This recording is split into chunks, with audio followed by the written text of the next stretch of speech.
Welcome to all.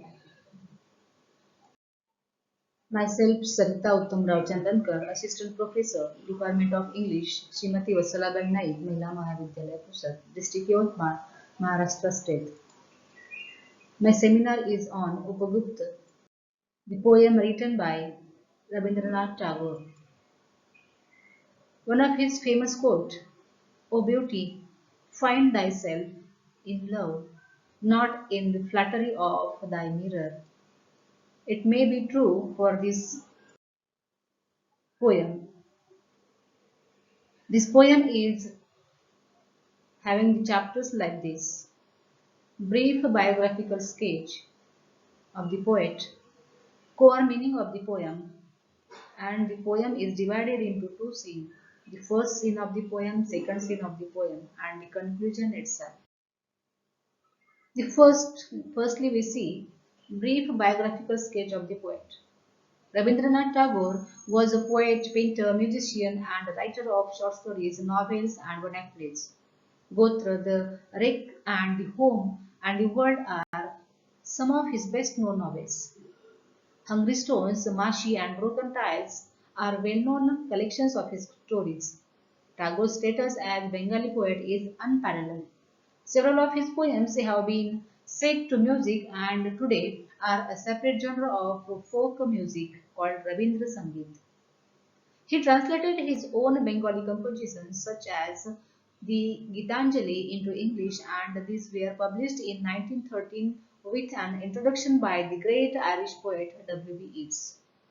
It won him the Nobel Prize for Literature. Tagore has the unique distinction of composing the national anthems of two countries. For India, Janaganamana, and Bangladesh, Amar Shonar Bangla. Let us see the core meaning of the poem Upagupt. Rabindranath Tagore's Abhisar collected in Katha relates a story of Upagupt. It narrates an episode from Buddhist law, that of the monk Upagupt, who spurns the company of a famous courtesan when she is at the zenith of her career, blessed with beauty, fame, and riches, but selflessly serves her when she is abandoned by everyone else after she is old and ill.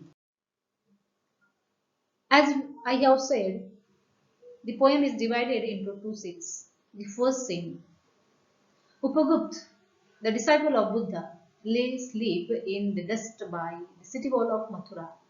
Lamps were all out, doors were all shut, and stars were all hidden by the murky sky of August, whose feet were those tinkling with anklets, touching his breast of a sudden. He woke up startled, and the light from a woman's lamp fell on his forgiving eyes. It was dancing girl, stirred with jewels, wearing a pale blue mantle, drunk with the wine of her youth. She lowered her lamp and saw a young face austerely beautiful. Meaning of the same line are: one night, Upagupta, an ascetic, a disciple of Buddha, lay asleep on the dusty ground by the city wall of Mathura. The sky was overcast with clouds and the doors were all shut. In the prevailing darkness, a dancing girl passed that way. Though she was carrying a lamp in her hand, her feet twinkling touched the chest of the ascetic Upagupta. He woke up. He woke up startled. He saw the light of the woman's lamp. She wore precious jewels also. She saw the face of the young ascetic. His eyes were full of tolerance and compassion. His face reflected peace and austerity. The lines continue. Forgive me, young ascetic, said the woman. Graciously come to my house, the dusty earth is not a fit bed for you. The young ascetic answered, Woman, go on your way. When the time is ripe, I will come to you. Suddenly, the black night showed its teeth in the flash of lightning.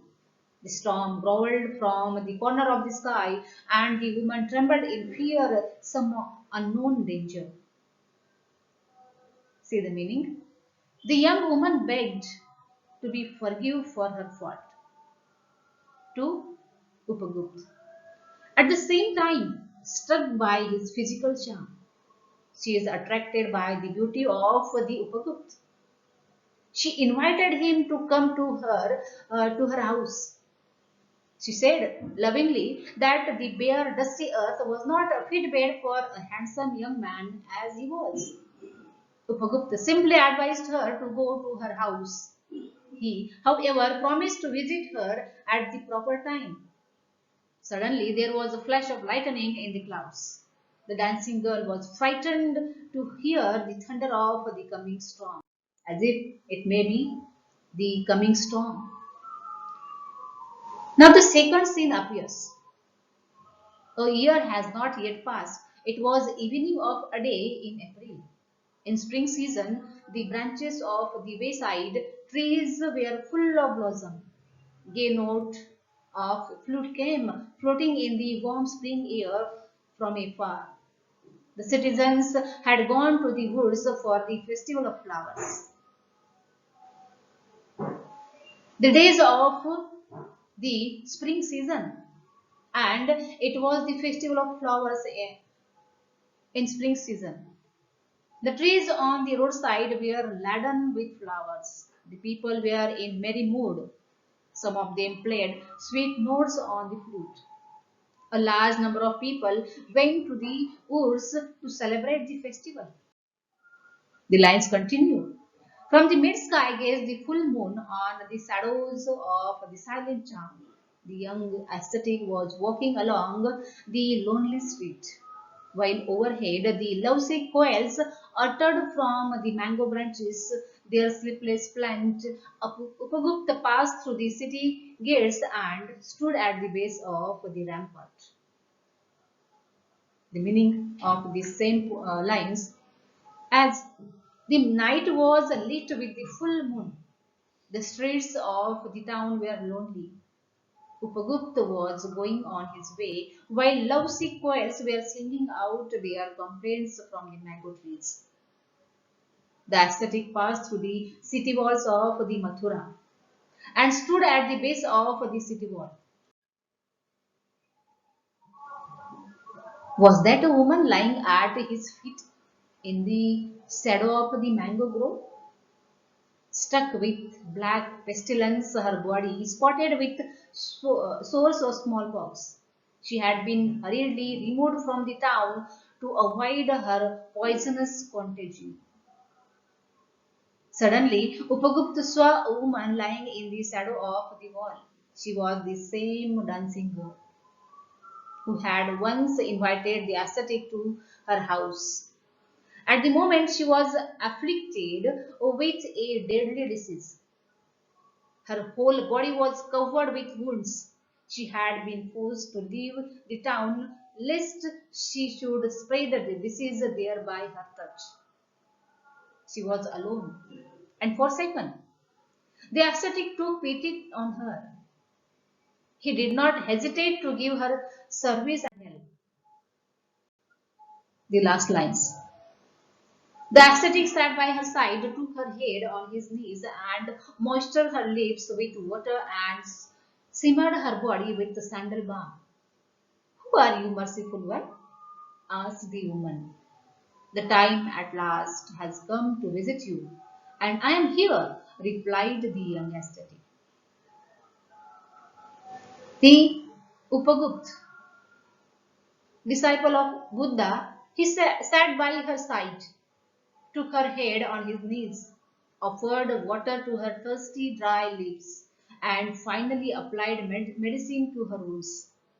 The woman felt extremely grateful to him. She asked the kind ascetic who he was. Upagupta told her that he had kept his words and come to her at an appropriate time. From these two scenes, we have the conclusion. The poem presents two moments in life of a dancing girl. The dancing girl comes to Upagupta, the disciple of Buddha, on a dark night and invites him to her house. Upagupta rejects her invitation by saying, When the time is ripe, I will come to you. She is described as proud of her youth and beauty.